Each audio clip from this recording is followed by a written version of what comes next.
Welcome to today's discussion on the global economic environment. In this episode, we will delve into the concept of economic integration and examine the major trade blocs in Europe, the Americas, Asia, and Africa. We'll also discuss the perspectives for measuring economic integration and explore the significance of free trade agreements and free trade areas. Let's get started. To begin, let's explore the concept of economic integration. Economic integration involves the grouping of countries to create a trade bloc with the goal of reducing or eliminating trade barriers. This promotes the cross-border movement of goods, services, capital, and labor. Trade blocs have become common since the end of World War II, with over 30 such blocs in existence today. There are three levels of global integration: global, regional, and bilateral. Global integration is promoted by organizations like the World Trade Organization, WTO, the International Monetary Fund, IMF, and the World Bank. Regional integration occurs among countries within the same geographical region. Bilateral trade relations are agreements between two countries. Within these levels, there are four stages of economic integration: free trade areas, customs unions, common markets, and economic unions. These stages determine the extent of trade and economic cooperation among member countries. Now, let's compare and evaluate the perspectives for measuring economic integration. Economists use two main perspectives: their effects on trade and the benefits derived from integration. Economists have put forward theories like Adam Smith's absolute advantage and David Ricardo's comparative advantage to explain how countries benefit from specialization and trade. Their effects on trade can lead to either trade creation or trade diversion, impacting production efficiency. The benefits derived from integration can be divided into static short-term and dynamic long-term effects. These effects involve the introduction of economies of scale, learning curves, and increased competition. However, concentration of production in specific regions can also have consequences. Now let's explore learning outcome: three major trade blocs in Europe, the Americas, Asia, and Africa.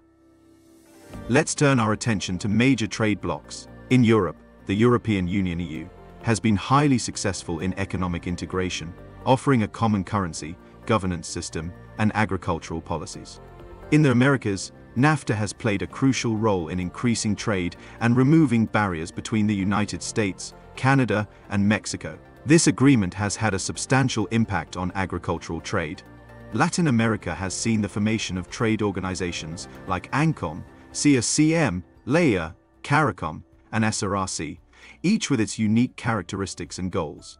Asia features a wide array of trade blocs, with the ASEAN being one of the most prominent examples. ASEAN's expansion and engagement with China, Japan, and Korea have influenced regional trade dynamics.